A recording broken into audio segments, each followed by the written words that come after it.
Hello everyone, welcome back to my channel. Let's make it easy. I hope you all are good and doing perfect. Now, today we are going to cover the poem My Shadow by Robert Louis Stevenson. Okay, now let's learn about the author first. Robert Louis Stevenson was a very prominent Scottish poet and author. He has written many books on fictions and travel. Some of his novel works are Treasure Island and Kidnap. Now, look at the poem. Let us understand the poem stanza wise. I will be reading stanza first and I will be explaining you the meaning of the stanza one by one. The very first stanza is I have a little shadow that goes in and out with me, and what can be the use of him is more than I see. He is very, very like me from the heels up to the head, and I see him jump before me when I jump into my bed. Now, in the above stanza, the poet says that he has a little shadow that keeps following him wherever he goes.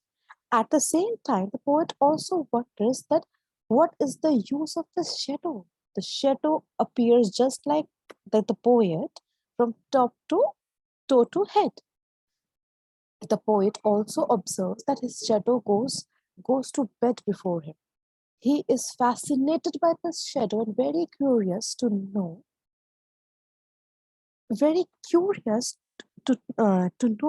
more about him and more about the shadow.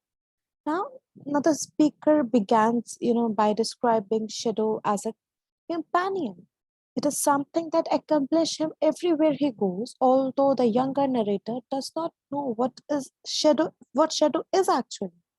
He does recognize it as a boy. It means no, that an adjective used to describe a shadow likely appear, at least to some extent, to the boy. Now, the speaker says that his shadow is little as it goes in and out with him. This is a wide reaching reference to the boy's motion. The fact that the shadow mirrors him in one of the first things he noticed, it is quickly followed by the speaker coming to the conclusion that his shadow does not serve a real purpose. Whatever is the use of him is beyond the speaker's ability to understand.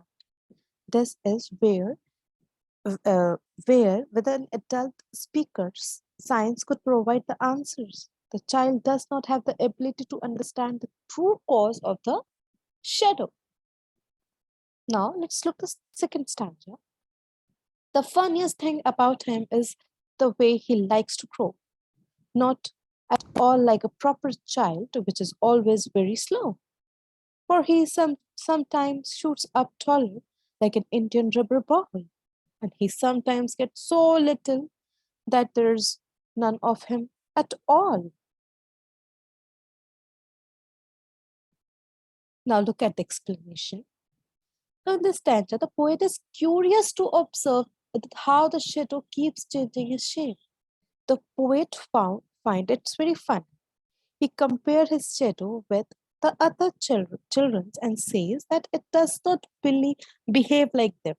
Other children are generally slow in everything, but the shadow is far faster than them in changing forms.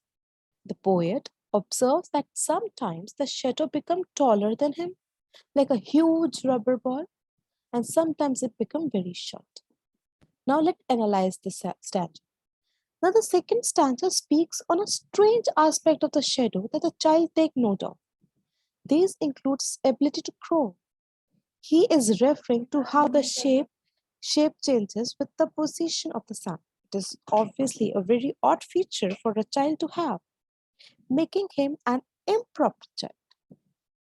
Here is a contrast presented between a real child and the way they grow and the growth of his strange child. Normally, kids grow very slow, right?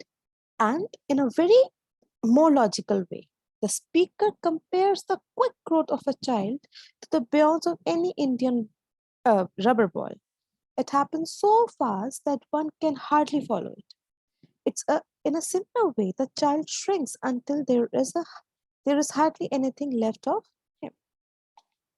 See, I am reading the stanzas, I'm explaining the meaning, and on the very hand, we are analyzing the stanzas one by one so that it could be very easy for you to understand it till the end.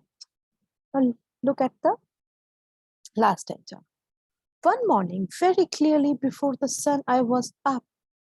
I rose and found the shining dew on every buttercup. But my lazy little shadow, like Ellie arrogant sleepy, head that stayed at home behind me and was fast asleep in bed. Mm. In the last stanza, the poet says that one day he woke up early morning before the sunrise. He went out to see the flowers and he found morning dew on each petal, but he did not find his shadow behind. The poet called his shadow lazy because he thought it was still sleeping. The fact is, shadows are formed when sunlight falls on the body.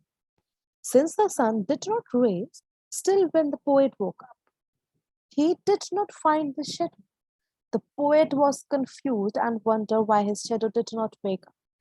When he went to bed at night before the poet thinks that the shadow plays tricks with him all the time. Now the speaker goes on to describe how this child does not understand how to play a critical part of childhood. This fact bothers the speakers as the shadow action reflect badly on him. He is embraced by the shadow needy behavior as a seen inability to leave his side.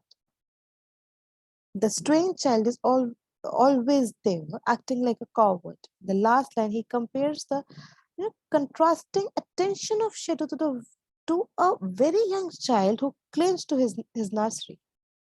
Okay, now this is all in this poem, My Shadow.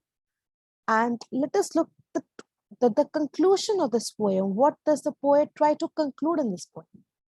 Now, the poet tells the reader that children are so native and innocent, their imagination and observation are wide and full of curiosity. You can see the child was very curious about his shadow, that where does the shadow goes, and how the shadow is playing tricks.